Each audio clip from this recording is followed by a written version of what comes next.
Hi there, I'm Kiki. And I'm Pia. And this is the very first episode of our new podcast, Bleeding Metal. Hell yeah. Yes, we are starting a new chapter in our stories. And we want to tell you all about it because this is the beginning of very cool things that we have in store for you all. Yes. And yeah, first of all, the new name, or no, the other way around. You might know us from the Metal and High Heels podcast. And I think when you've been following that podcast, then you might also automatically see this new episode. Then everything worked as we wanted it to work. Yes. And do we want to talk about the name first? Why we chose this name? Yeah, sure. We chose the name Bleeding Metal because we started Metal and High Heels to support the women in the scene. And that's still what we want to do. And yeah, what not all women do have in common, but a lot of women and also people who are not women but have a uterus, they all bleed once a month. Ooh. And Yes, get it. and yeah, bleeding also is a word that is used very often in metal lyrics, and blood is also something that you see in a lot of music videos and stuff like that. So blood has a connection to metal, not only that there is a lot of iron in it, but also whatever, trademark.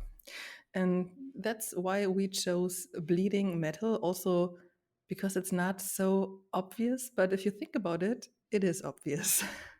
Yes. And I mean, it is also something a little bit further away from what we meant when we chose it. It is also something very unifying and equalifying, if that is the word. All of us humans have blood, right? We all bleed if we get hurt. And at the same time, all of us, I think metalheads would say that we have metal in our bloods. Like, metal music is something that runs very deep in our beings. And yeah, that was the statement we wanted to make for this new era that we are starting today. Yeah, what else is new besides the name? We are missing one team member. If you have listened to this episode for the past 4 years since 4 years. since we've been making 4.5, almost. Yeah. 100 episodes. Around Almost. 100 episodes. Yes, we don't know how to count anymore, but we're around there. And Steffi was part from our team throughout all these years, and now she has retreated a little bit into the background. She's still very much part of our team and will be with us in spirit always. Hello there, Steffi here, and I have a little and kind of sad announcement for you. Unfortunately, I would like to retire strongly and will not be an active part of the podcast in the near future anymore. Yeah, I'm, so to speak, now kind of a freelancer and will perhaps contribute 1 or 2 episodes if a topic is of great interest to me at the moment. And I would like to do that somewhen, but in general, I have not the time and energy, sadly, to keep on going as an active part here of that pretty nice podcast project. And with Pia and Kiki, my so-called beloved metal sisters, I am and will remain on friendly terms, of course, and our next festivals and concerts together are already planned. So yeah, don't worry, we are fine, or yeah, we still like each other, and yeah, on friendly terms. So, thanks all of you who listen to the podcast and also stand up against sexism in metal. And yeah, a big thanks to Pia and Kiki who keep on fighting against that. I think it's still a very important topic. We need to talk about so much if it's about women in metal and yeah, how the people behave and so on. Structures, whatever, but yeah. That would be a topic for another episode. So, yeah, I'm hugging you digitally.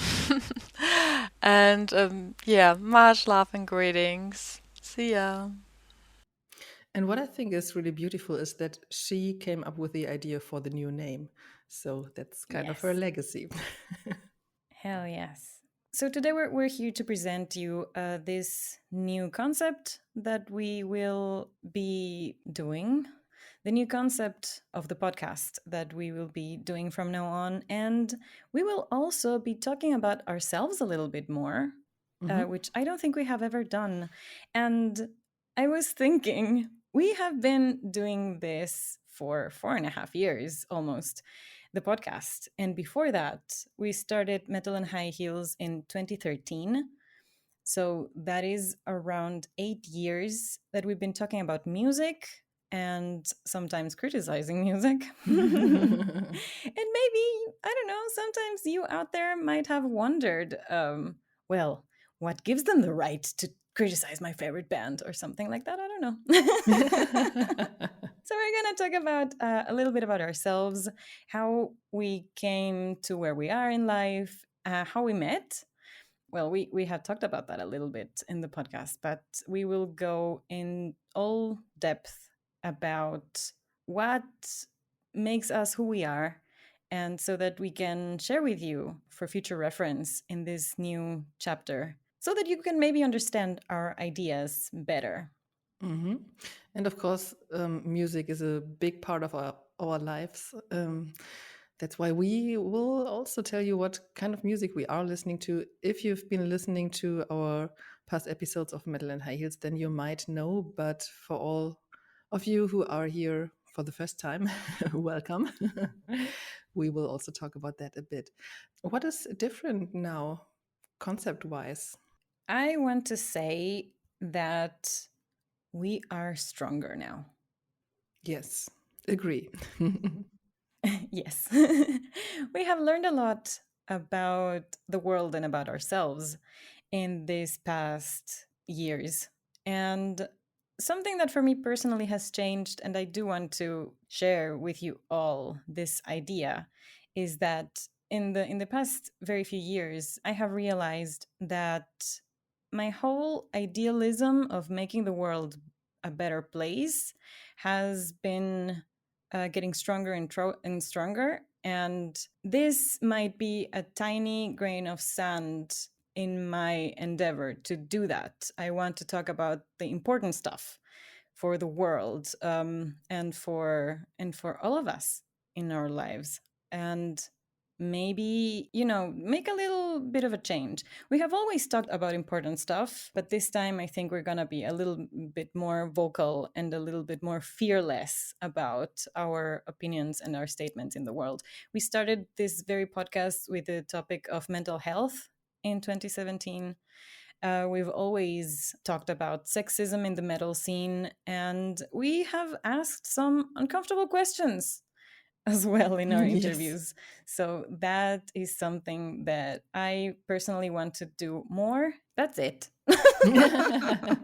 And I think we're going to center the topic feminism more. As you said, we talked about sexism, and sexism focuses a lot on what happens to women, because they most of the time are the victims of sexism. What are we going to do, or what's the difference with feminism? That feminism is for everyone, so feminism is also good for men. And I also think throughout the years we became, or we identified more and more as feminists. I think we've always been, but at least I realized that only a few years ago that that's the word. Yeah, it is. It has a bad connotation, sadly, for some people because they think, okay, that's only women who go full force against men, and that's just not true. Feminism is something else. Feminism is there for everyone, makes the world a better place for everyone, also for men. And yeah, that's something that we want to put in focus more. And so, what we did in the past is we talked a lot about music and we talked with musicians about their bands, also about the situation in this world, so to speak. But we want to center more on topics that we are interested in, that are connected to feminism and also to music. And yeah, bring them together, maybe. Yes. So, how we came to be here is the next topic, as we were saying. And for that, I would like to ask you, Pia, about the very beginnings. How maybe this is in your early childhood. I don't know.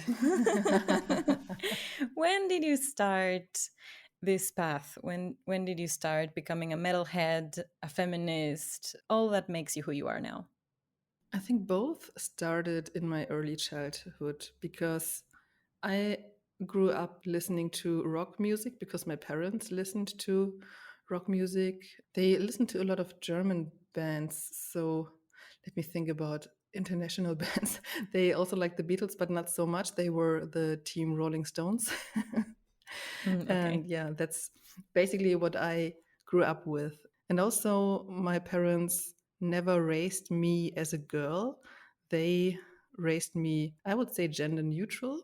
Of course, when you're out there in the world, you don't only have your parents who influence you in a way. So I cannot say that I had a childhood that protected me from all these influences completely. But at least my parents did, and that had a huge impact on me. That also led to that I understood some problems very late in my life. And sometimes when people thought that I couldn't do specific things because I was a girl, then I was not seeking for the reason in my gender, but in something else. And I realized very late that the gender is in everything, or that you cannot that you think in gender all of the time, and that also women, when they act with each other, they also have this sexism in them or this sexistic behavior. Mm-hmm. And it is really, really difficult to overcome this. I think that's where it all started for me. And I continued listening to heavy music. And that was also the reason for me to start talking about or writing about music, because when I started. But wait. Okay. Okay. Don't Okay. don't jump the whole story yet. So Sorry. you grew up in Germany. That's where we are. Yes. You know, this is I like to do some from time to time. I like to do some myth busting about Germany. I honestly think that outside in the world, the rest of the world, Germany is held on a pretty high pedestal, and some things are true and some things are not so much.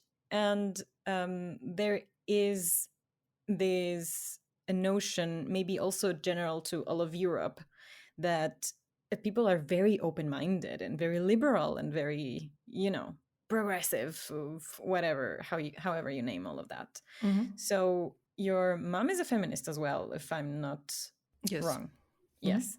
And so in your family, that might have been the fact that they were very open-minded, but the rest of your upbringing, as you were saying, maybe was not. How were your I don't know, high school years? All of that teenage angst is usually accompanied by music as well. What bands specifically did you start to listen to? What are the stories there? I'm going to start with the bands because that's the first thing I can think about. Besides that, I listened to a lot of the stuff that my parents were listening to. I started then listening to Pink and Queen and Papa Roach. They were famous or Queen, of course not, but Pink and Papa Roach were becoming famous when I was younger. And then I very early started listening to Nightwish. That was when they released their album Century Child, and shortly after that they released their album Once.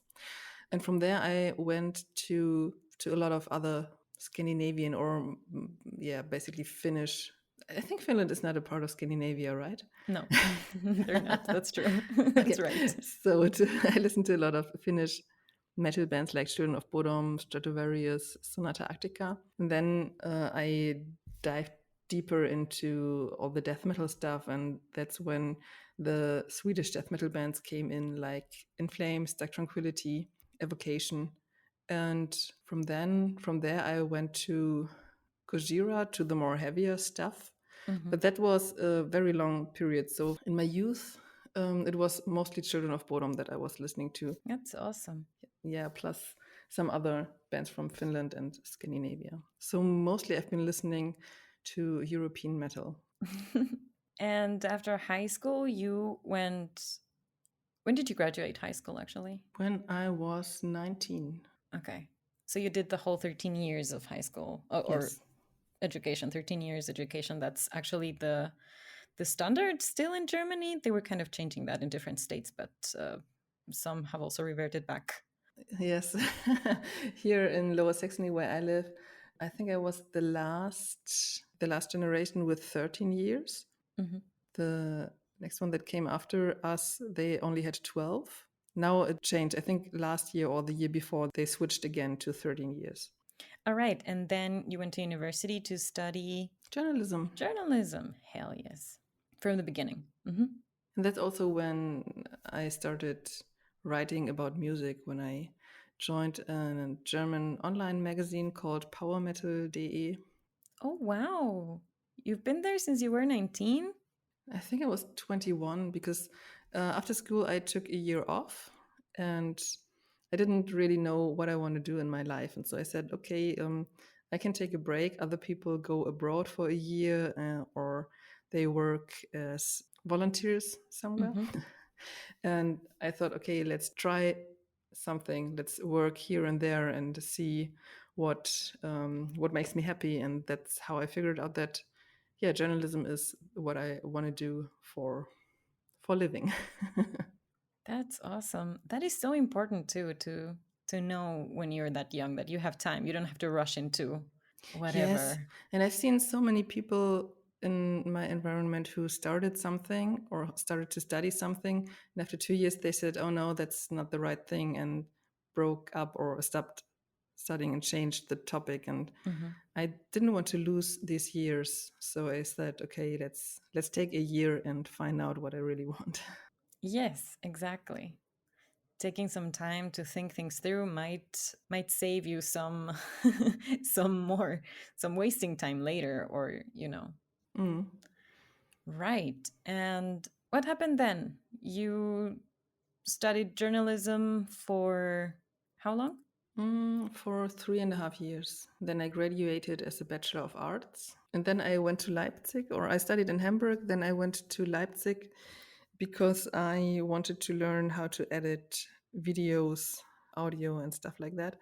And I started an internship at a company, and they also educated me in this. But what also happened in this time is that I didn't write for powermetal.de anymore because I did an internship at the Rock Hard magazine, and Yay. there we met. Yes. And we also met Sasha, shout out to him. Yeah. Who by that time was about to start another online magazine called Metal 4 with the desire to bring or to do something for the locals. So we had this Metal 4 magazine, which was the main magazine, and we also had magazines for specific cities. So, for example, I started Metal 4 Hamburg, and then I started Metal 4 Leipzig. There also was Metal 4 Ruhrpott for the whole Ruhrgebiet, and some other cities, Cologne, Hanover, I think. Yeah. Bremen. That was one of the bigger That was ones, the I first think. one, yeah. Yeah. Yes, and so I wasn't at powermetal.de anymore. I was then at Metal 4. And when I moved to Leipzig, I, of course, started Metal 4 Leipzig there. What else we were doing is that We not only published written text, we also started publishing video interviews, especially Hmm. at the Rock Hearts Festival. I think when we started with that in 2012, we interviewed almost every band that played there, Oh, which was yeah. exhausting. Hmm. But it was also cool because it was education in another way, so to speak. I think we learned a lot from what we did there. Yes, totally. A lot about people as well. Yes. Yeah, and then I studied communication and media sciences. For your masters. Yes, for my master's, focusing on statistics. Damn. Yeah, and that's also when I started listening more to metalcore bands like Eskimo Callboy or We Came as Romans. I think that was the time when that switch happened. When I moved to Leipzig, I was listening to death metal a lot, and then throughout the time, I was looking for something more modern. Hmm. Yeah, and that's when metalcore came in. Yeah. And a bit before that, I guess. Well, we had met each other and then we started Metal in High Heels as well. So, yeah, Mhm. that is super interesting. What else do you do in your free time? What else do I do in my free time? I can also tell you how I earn my money. Yeah, yeah, yeah. Yeah, that first. Yeah, let's go to your actual job now after all those studies.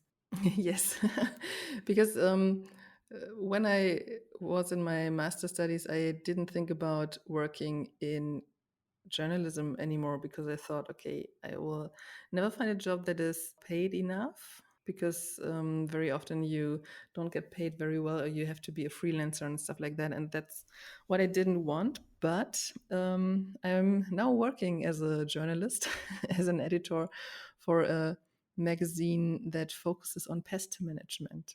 Very interesting topic. Always ask a pro if you have problems with pests in your home. That's always the better way. Don't try something that might go wrong. And yeah, you Yeah. don't want that. Trust me. Yes, I can imagine. So yeah, that's what I do for a living. And what else do I do in my free time? I'm again writing for PowerMetal.de, and we also started a podcast there for the metal scene, for the German metal scene last year, which is called Pommesgabel. That is the fork you eat your fries with. But we also say that to the metal horns here in Germany. And there we focus a lot on music. There are a lot of podcasts who invite musicians as guests and they talk about a specific topic and stuff like that. And we went again to the core of music journalism and we focus on the bands and the musicians and their music in this Mhm. podcast. The other stuff that I do is I do a lot of sports, and I think that's it. That's awesome. I like traveling, but now in the pandemic, it's not so easy. But I can travel for my job sometimes, and that's also a very cool thing to do. I always try to get some time off when I'm traveling for my work, so that I can see new cities and sometimes new countries. Hell yeah. That is awesome. That is really such a privilege to be able to have those Yes. trips and get them paid and Yes. still be able to see the places a little bit. And I like gaming. When I'm not active, then I like to sit on my couch and spend time with my PlayStation 5. Nice. What a life. That is so cool. So one thing you left out from that story there was your trip to Afghanistan. Yes, that Tell us was about that. That is a really cool story. yeah, that was only 10 days, I think. But yeah, of course, I can tell you something about that. I went there together with a band who played in front of the German soldiers there. So they were invited to play a couple of concerts there, not in the Afghan cities, but in the camps of the troops of the Hmm. German army. And they asked me if I wanted to come with them to write an article about that. And yeah, of course, I said yes, because I wrote my bachelor thesis about how German media covers the topic of crises and war in TV news shows. That was the time of the so-called Arab Spring, so I found out a lot about the area, at least where also Afghanistan is. And so I was very interested in seeing the country and how the troops or how the armies are based there. And that's why I said yes. And Was it something that you had to do for uni, or was it completely a private endeavor? the thesis was for uni, but the trip was private. Okay. Or I wrote an article later about that for Rock Hard magazine. Awesome. So who paid for that trip for you? Well, for the band as well.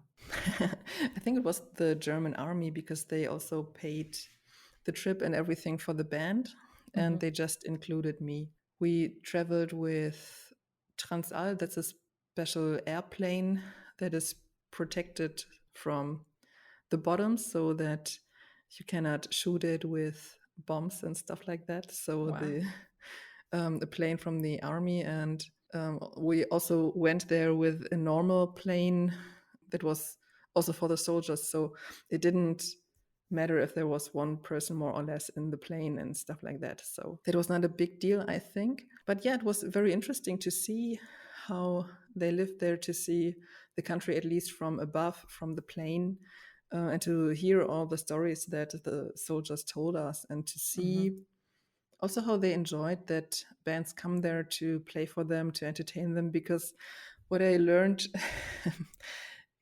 when I was there was it is really boring because your days are always the same. At the same time, you always have tension because you don't know what might happen.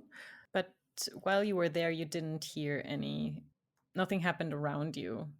No, it was quiet. I also was there in winter, and they also said that the Taliban are not so active in winter because it's cold, and they are not beasts, they are also people, so they also react to the environment. And when it's cold, then you are a bit more quiet and not so active.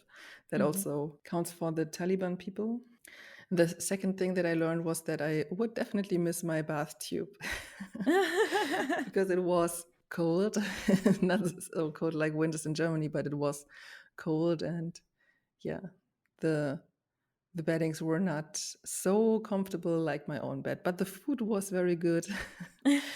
And yeah, as I said, it was really, really interesting to see. In the main camp, they really built a kind of city. So you had gyms and you were able to do sports outside and stuff like that. So yeah, they really built a huge thing there. And from there, we went to another camp, which was not completely different, but very different. It was not so huge, not built up so huge. And also the borders were not so strong to the outside.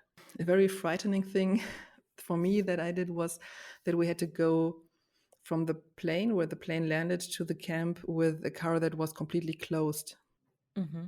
Because that was also a protection. If somebody would shoot at that car, then it was the protection. Yeah. And you sit there with all these soldiers in this very tiny car, and yeah, that was a bit be frightening. able to see outside. Oh wow. Yeah. Damn. That must have been a super interesting experience though, all in all. Yeah. That's really nice. Yeah. What else can I tell you about me? I don't know. My father is a farmer, so I also grew up with agriculture.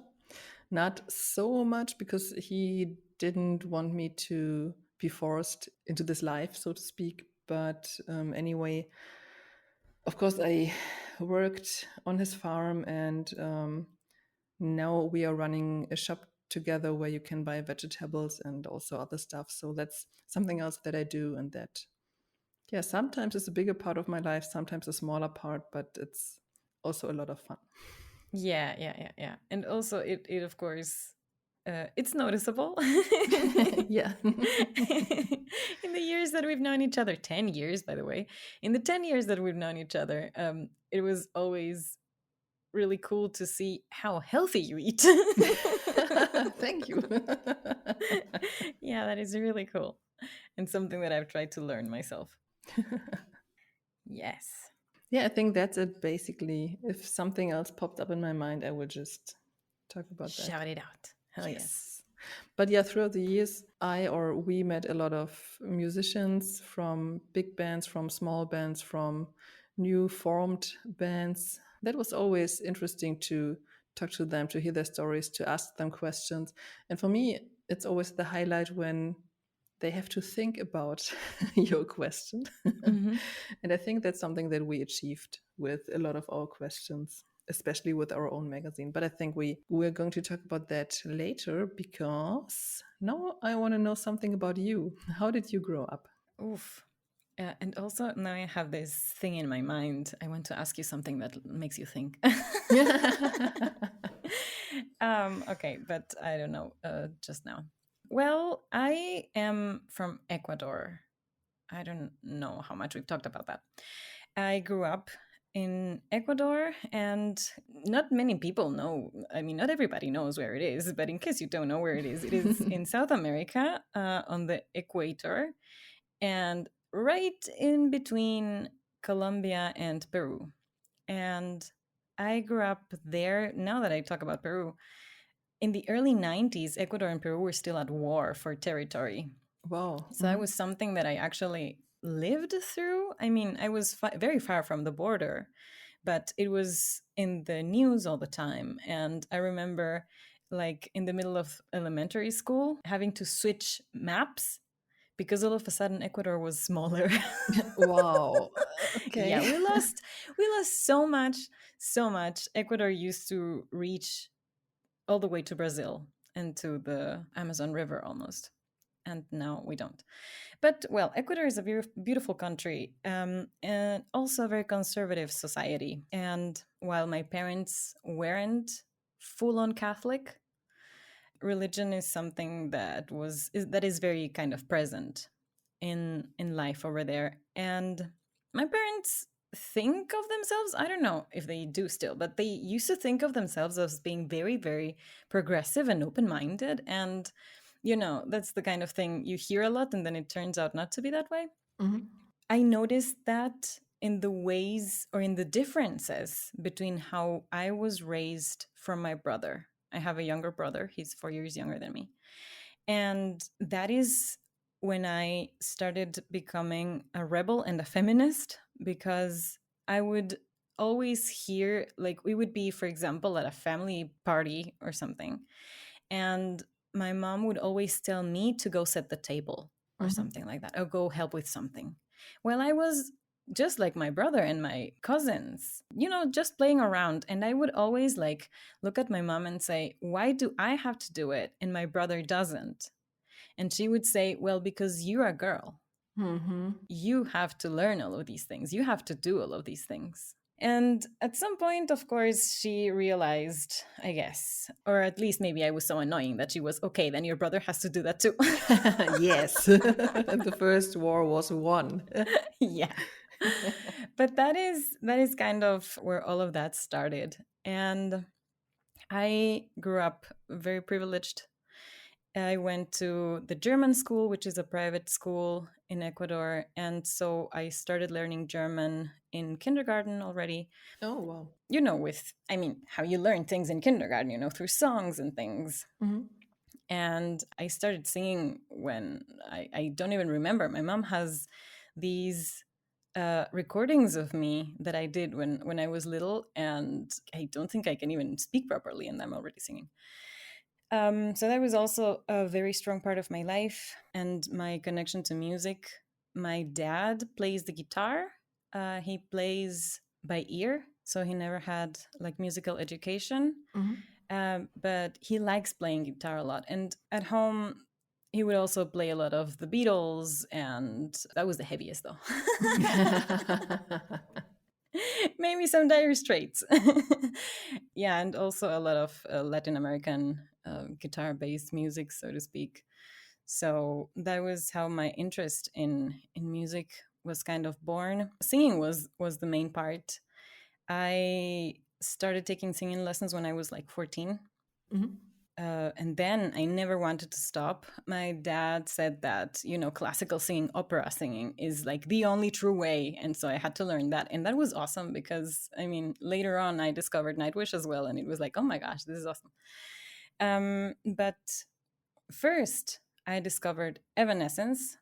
Well, before that, at some point, I went through the typical gateway. Well, not for you typical, but it was for me. And I've heard a lot of people in our generation say that Linkin Park and Korn and Limp Bizkit were their gateway into heavier music because those were the bands that might have been played in the radio as well. Mhm. From then on, you could look for other things.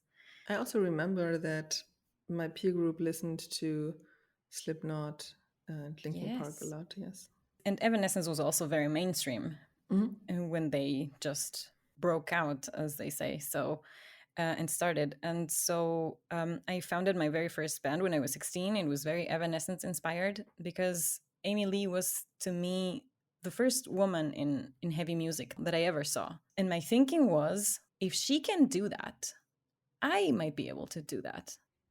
To sing as a woman in heavy music. And that is how representation works. It has seeing seeing people that look Yes. like you. That's important. And if you're a man, then you maybe cannot understand that. You maybe have to think about other parts of life. For example, when you look at a kindergarten, could you imagine working there? If not, why? Maybe because you seldom see men working there. Exactly. That is true. Oh, that is a very good reverse example. But yeah, representation is important for exactly that reason, so that everybody can see themselves reflected and can think to themselves, I can do that too. That would make me happy. Yeah, and so when I was 16, I started my first band. And at the same time, from school, we had these programs and, all of the different extracurricular activities that you can choose and stuff. And they also had stuff like internships. So what you did in your year off, I started also doing besides high school. I had the opportunity to do an internship when I was 16. And just to look how these professions, look into all of these professions and see if I maybe wanted to study that later and all of that. And for me, music was such a big part of my life, but I also had heard all of the time that you cannot earn a living as a musician. And so going full-time musician was like, no. And I thought, okay, how can I combine this big part of my life with something that I might be able to make a living with?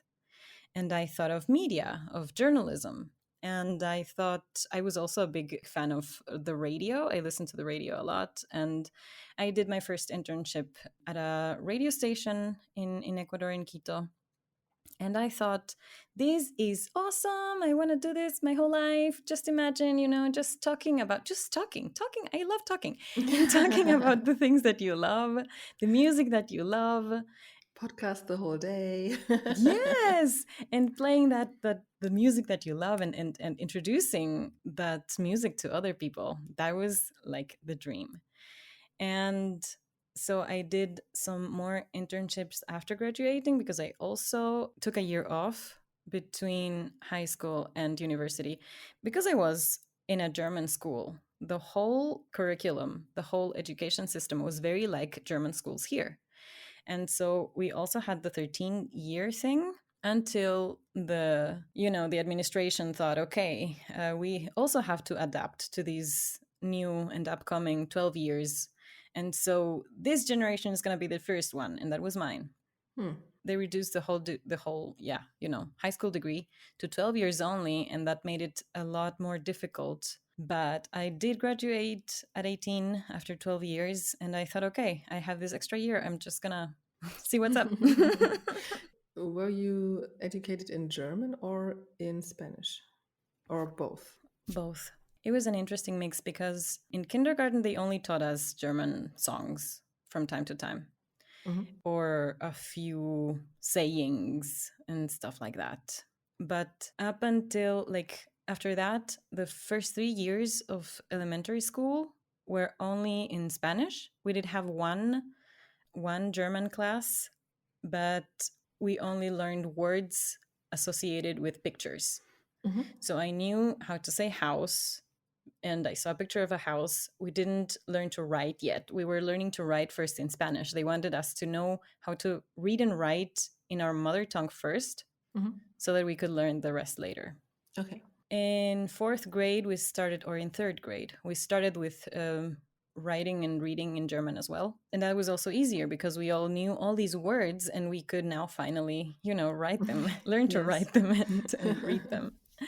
And after that, we started with English lessons in fifth grade. So pretty late in comparison to other schools to start learning English. It used to be the same in Germany because I also was in my Really? fifth grade when I started learning English. Oh, that's interesting. I thought it was only because for us it was the third language. We learned our third language in the seventh grade. All right. And but my dad was actually such a fan of English, and he had this global vision of the future that I should, of course, learn English super fast because English is the language of the world and is super important. So I started listening to these English courses and classes when I was little, and they were super cool, super British, but they were really cool. So after the sixth grade, we had the possibility to switch to other parallel classes where we had more subjects in German as well. So from seventh to ninth grade, I had math, biology, and later physics in German, which was That super sounds complicated. difficult. Yeah, more so because and later also chemistry, and that was a conflict because my dad is a chemist, and when I had a question and when I didn't understand something, I had to first explain to him Yeah. what my problem was and try to translate it, and then he tried to explain to me how chemistry works. That didn't work out, and that's how I switched parallel classes twice later in high school so that I could graduate with the Ecuadorian and the German high school diploma. And I could come here and study. And that was actually what I wanted to do. When I was 15, I was here for the first time in a student exchange thing. And I thought, this land is beautiful. My family's far away. I have to study here. I have to be free. And so I took a year off after graduating and did another internship in radio. And after that, I came here to study music journalism. That was what I wanted to do. And I applied for a music college, which I didn't know was like super, super, super difficult. I was just very optimistic and was like, I can do music. And yes, but I cannot do music. I couldn't do music at the level that they actually required. So that didn't work out. But then I found a city that was near the one I wanted to move to. That was Heidelberg. And Heidelberg has one of the most important musicology faculties in Germany. And that's what I studied then. I lived in Karlsruhe, which was an hour and a half away from Heidelberg. It took me an hour and a half from door to door. And that's what I did for 3 years. It was very exhausting. But it worked out because I lived with my best friend from high school as a roommate. And I didn't want to give that up. Yeah, so I did my bachelor's degree in musicology, and it was boring as hell because musicology, my friends, is only history, theory, analysis, and yeah, that's it. I always tell this story.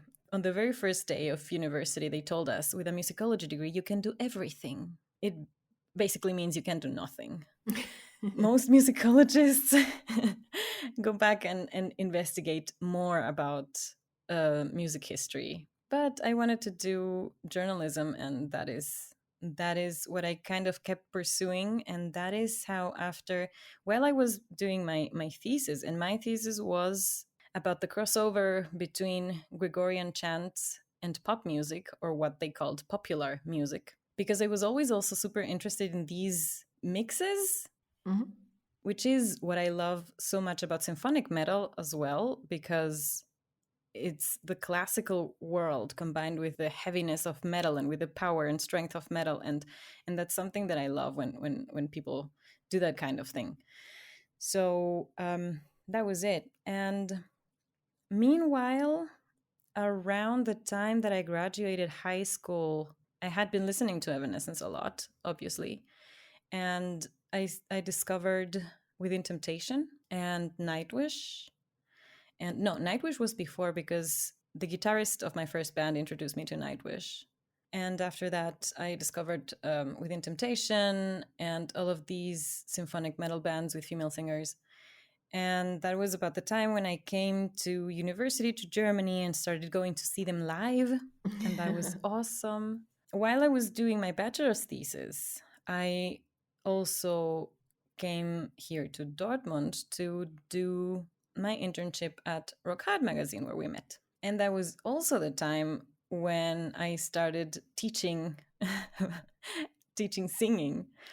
That is also a super funny story, because I just wanted to, the internship didn't pay anything.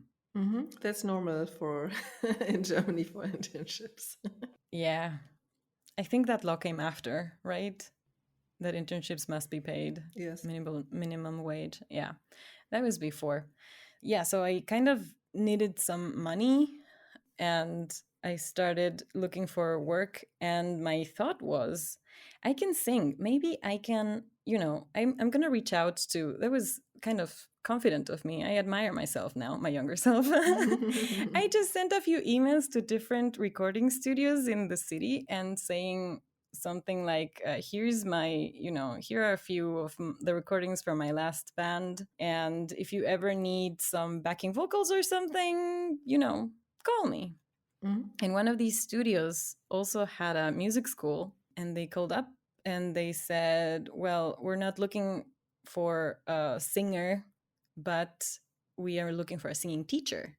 Are you maybe interested? And I went there for the interview, and I had no training in teaching at all. But they had very alternative methods of teaching. They taught a lot with colors and movement, and they taught me a lot. So they trained me so that I could teach their methods, and that was really, really cool work. I enjoyed it a lot. I learned a lot from my students, quote unquote. Is it also sometimes frustrating? Yes. I can imagine. Well, yeah, because some people can get better, some people don't get better and get frustrated themselves. The most frustrating part for me was that I was teaching so much that I didn't have time to sing myself. And that was very sad. Oh, and the whole internship at Rock Hard, I looked for that because I had been writing for a magazine, for a gothic fanzine, for a few months. And the idea actually came to me because they asked my band back then. I had founded a band. I had started a band with a few friends while I was in university, and they asked us for an interview. And it was a written interview, so we got like 10 questions or so, maybe less, via email, and I wrote back. And I thought, well, you have a cool magazine. Can I write for you too? And so I had my own column, and I had a few articles and interviews, and that was super fun. So yeah, that's how I suddenly thought, okay, I can not only talk, I can also write. And that's how I came to Rock Hard, where we wrote, remember, the news for the website and all of that kind of stuff. That was really cool too. Yes. But tell us something more about your band. Oh, that's so long ago. So Vampirica was the name. I started Vampirica with one of my best friends. He is from Mexico. He was also studying in Karlsruhe. And he would write all the songs on his guitar. And yeah, and then we found a second guitarist and a drummer, and the bass players were several. But it was a lot of fun. We recorded an EP with 4 songs, and had a few concerts. It was super awesome. It was this kind of gothic, heavy rock thing with my wannabe operatic vocals, because back then I wasn't very good, but it was a lot of fun. And yeah, it was a turning point for sure. After that, I actually applied to be in Alexandria, and I actually got the audition, and I was super sure that it would work out, and that I would be the new singer of Alexandria, and of course that didn't. But you were very far. So I think if Manuela Kralla, who then became the new singer, Yeah, wouldn't have applied, then you would have been the number one, right? I think so, as far as I know. Mhm. But that actually was a huge turning point, because it blew my mind that somebody else from the scene who knew their stuff actually thought that I was capable of something. Mhm. And Alexandria back then also has been a very big band, or at least in the metal scene, famous. Yes. They had just back then even they had just come back from their first Latin American tour, and it was so mind-blowing. And then through that, I had this contact with Lisa Miedelhaufe, their first singer, who was also like super nice to me. And so that opened a few doors, and it was just this confidence that gave me. So that was really cool. After that, I think I set my standards too high and just wanted to find a band that had the same professional ambitions that I had, and I never found anyone. It's been 11 years since, Mhm. but still, it was a very beautiful experience, and it was also what made me look into moving up here to this state, which led then to going to Rock Hard magazine for the internship, and to everything that happened after, to my living here. And even we wouldn't have met if the Alexandria thing didn't have happened, all of that kind of thing. So it was very life changing. Thank you, Alexandria. I ended the internship, and I kept doing the vocal coaching, but I couldn't do that full time. It was a very complicated thing about working freelance and having to work for several people, or for several different institutions or companies, and I didn't want to do that. I just taught at this school because they were so cool, and I didn't want to go to other standard schools where I didn't even fulfill the requirements. So I looked for other jobs, and I ended up working at an advertising agency because I apparently could write, and I wrote ads for radio. So I went back a little bit to radio, and through that incursion into advertising is that I later got certified as a social media manager, online marketing manager, and project manager.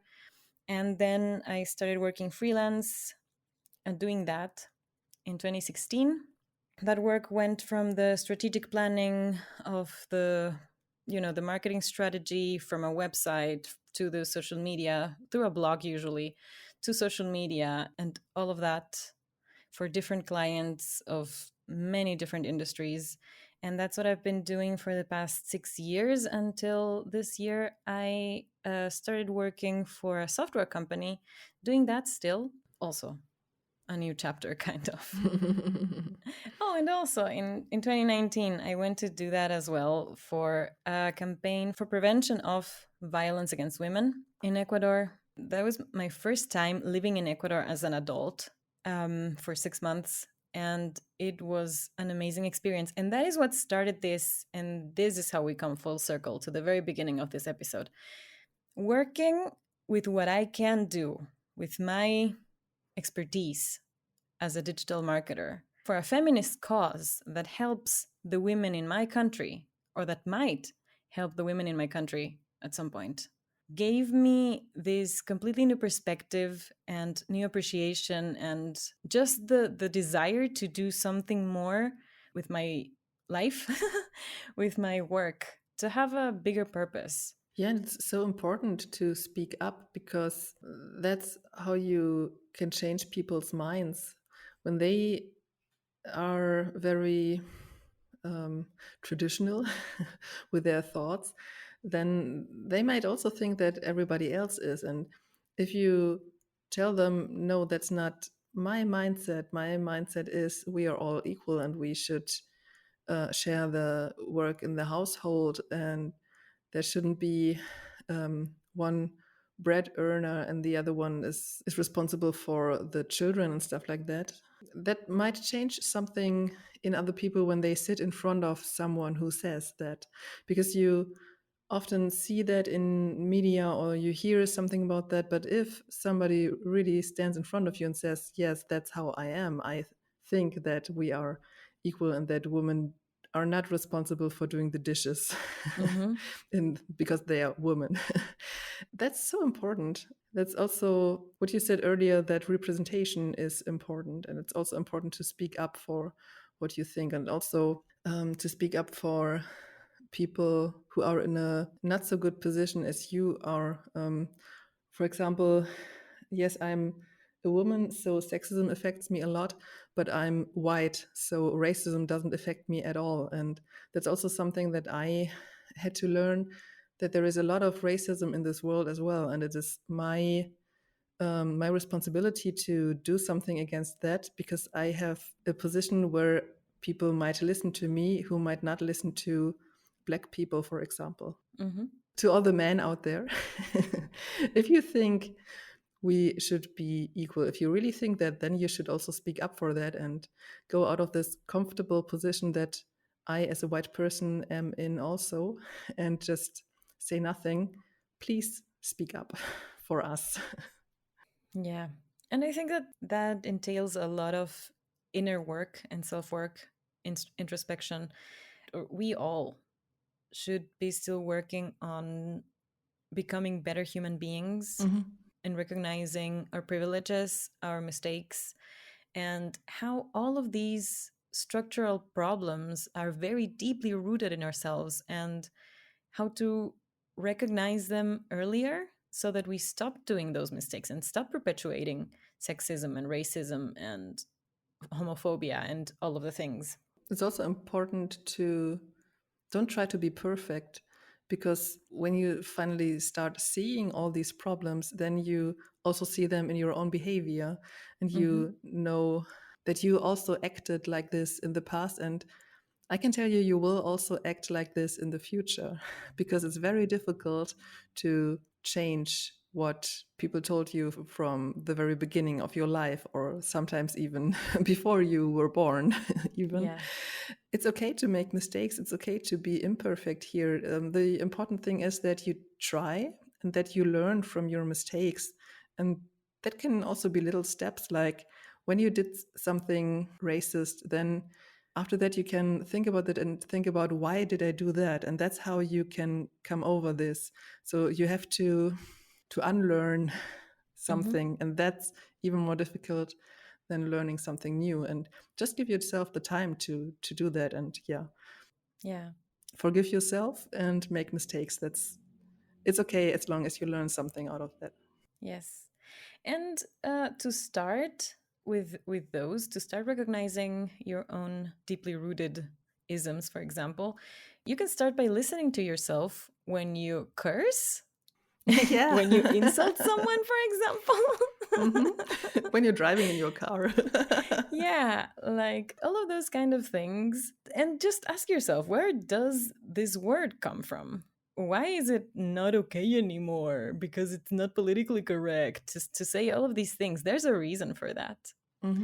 And the other thing is, when pointing that out to someone else, we don't need to be mean. We don't need to be super aggressive. We can do, as you were saying, the little steps and be mindful and be respectful. Funny anecdote of the recent months. So in the software company where I am now, we have a weekly meeting with the whole company where we just tell each other what we're doing right now, what the different teams are working on. And that is super cool. It was something I had never done before. And it's a software company. Of course, most people identify as men. And so people go into the call saying, hey guys. And so I just started to pointing out that to, to the people I work with more closely. So to my team leader, so to speak, I pointed it out to him and I was like, there's at least 2 women in that meeting every week. And then he started saying, "Good afternoon, guys and girls." And I was like, the next Oh. private meeting we had, and we have a great relationship, so that's like my advantage, right? But I was like, okay, we're actually women, right? Mm-hmm.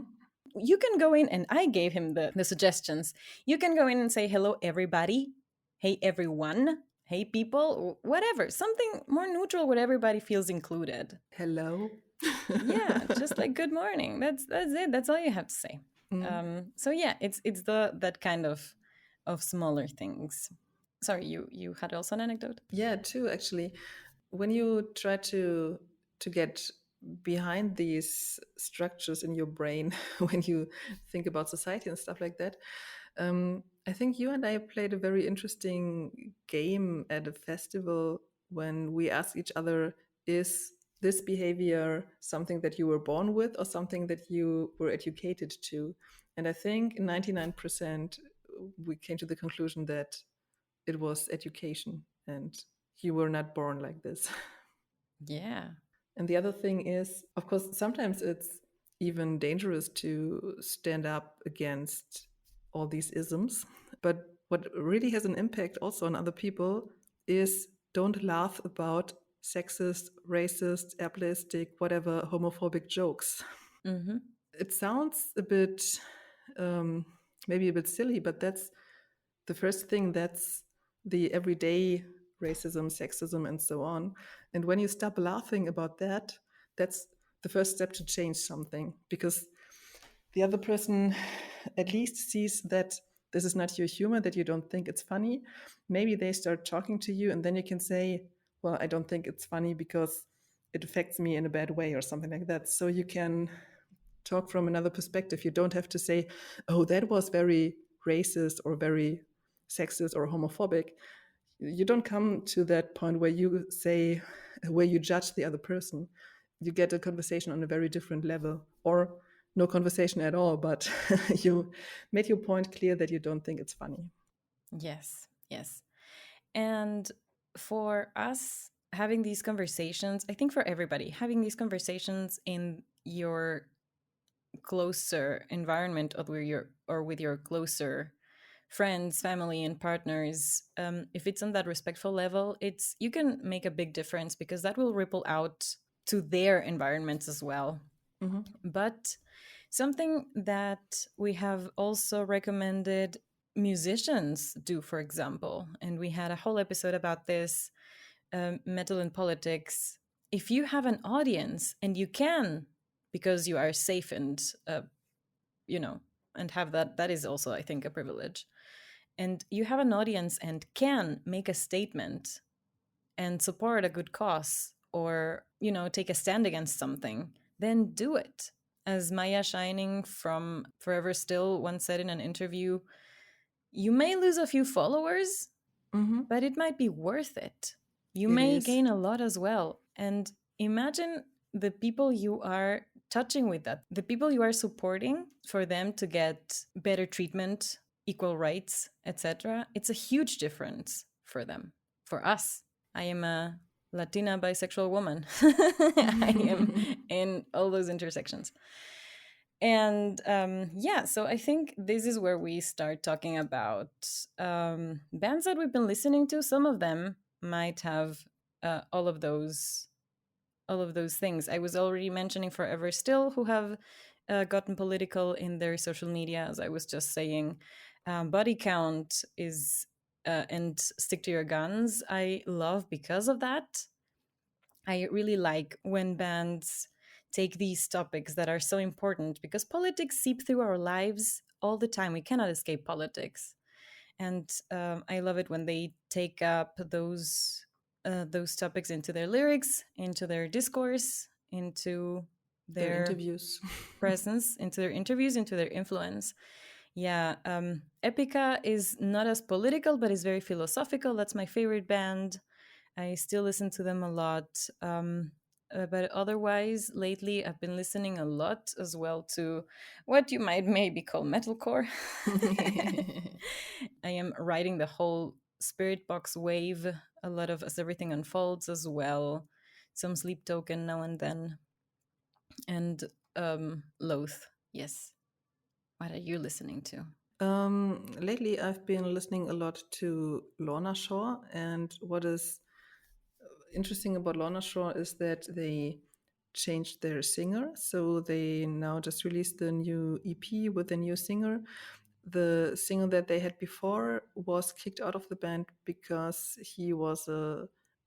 I don't know if it was ever admitted, but it was said that he was a sexual abuser. Oh That no. was the reason for the band to say, okay, we don't want to be in a band with you anymore, which I think is a very good sign also, because especially in the music industry or in the metal scene where there are a lot of men, and when you think back a couple of years, groupies were a very big thing.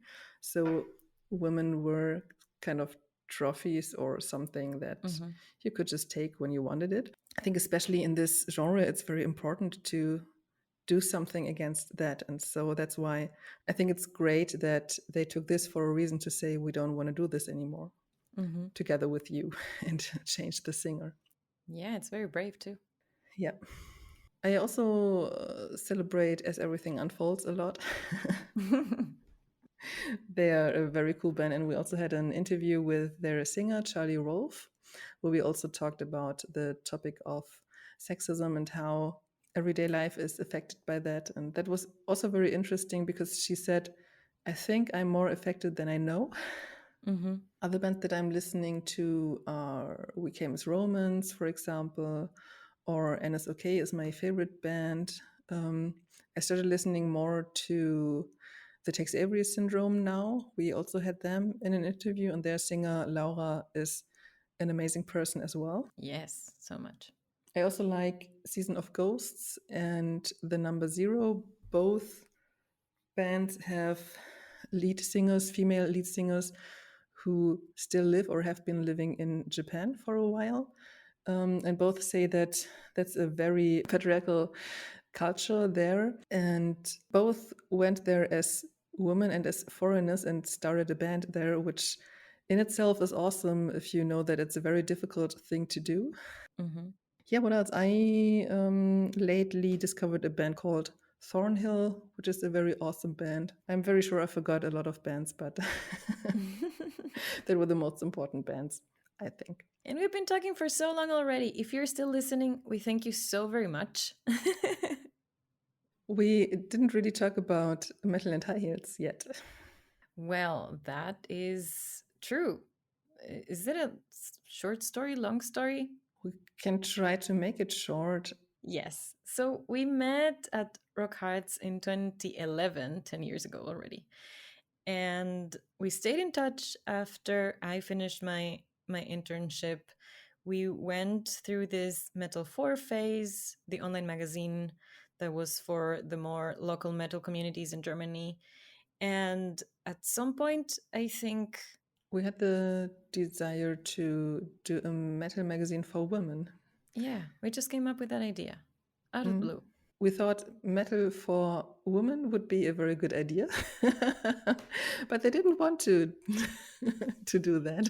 Oh, really? I had totally forgotten that, probably on purpose. Yeah, that's why we said, okay, if you don't want to do it with us, then we do that on our own.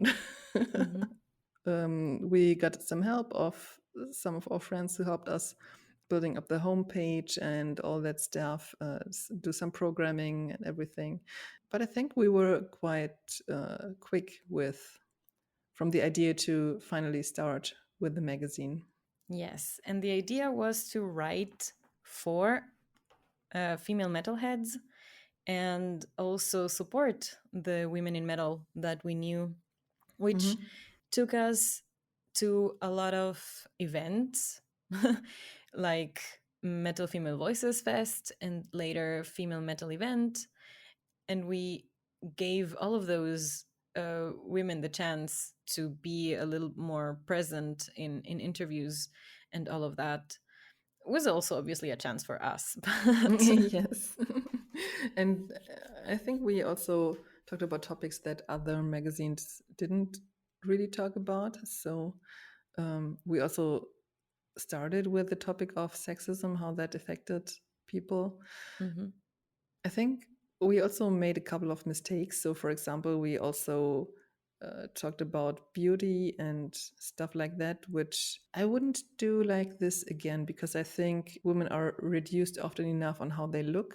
That is true. And Yeah. we shouldn't support that by doing that ourselves, also.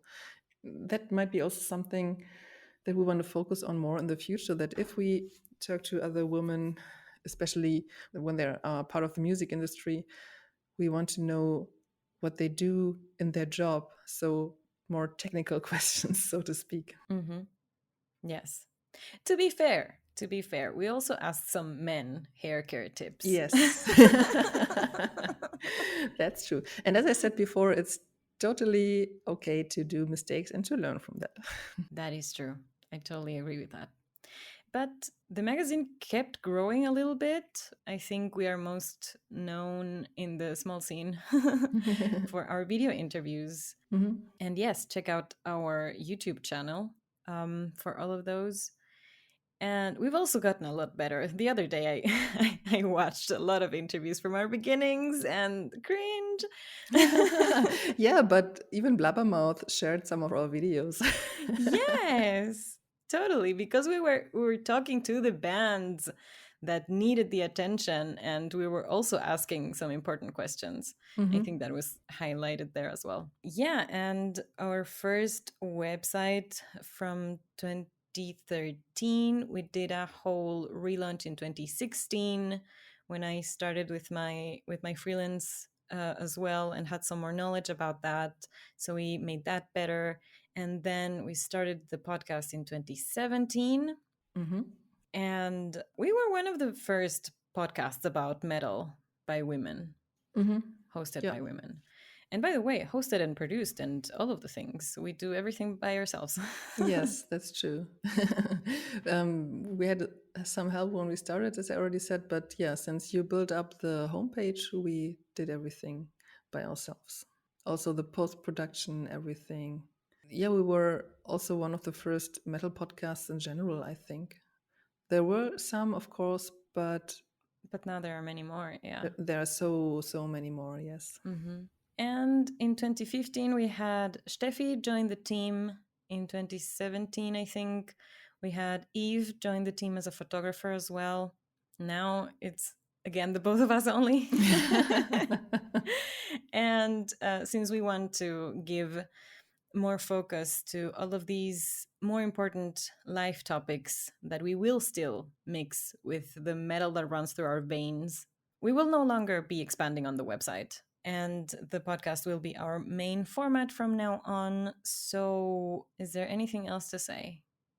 You can still follow us on social media. We will, as I said in the beginning, do a changeover with our new name, with all our channels that we are having. Yeah, now it's the two of us again. We're gonna talk about our own opinions more, and there will be an episode every month Mm-hmm. at least. So if we have an interesting interview or whatever, we might release more than just one episode in a month, but that's the least we will do. Yeah. So don't forget to follow us on Spotify, subscribe wherever you're listening, and share the podcast with your friends and whomever you think might be interested in listening to Yes. us.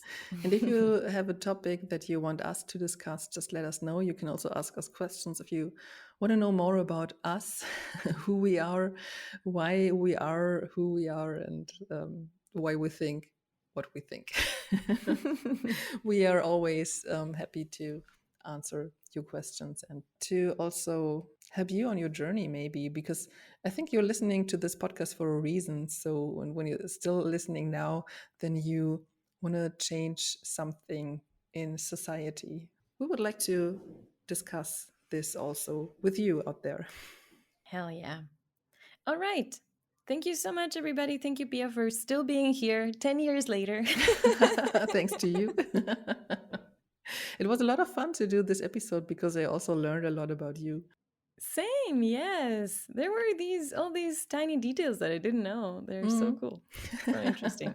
Yeah, that's what motivates us. The curiosity about the world and about ourselves Yes. to keep being better or becoming better humans and making this world maybe a little bit better.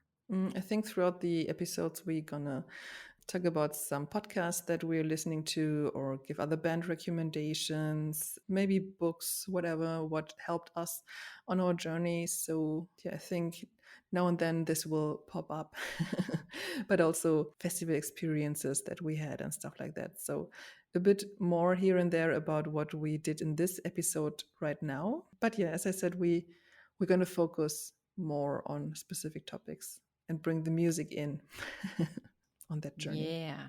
Hell yeah. And on that note, we will see you in next month. Yes, hopefully. Stay safe, everybody. Thank you so much for being here.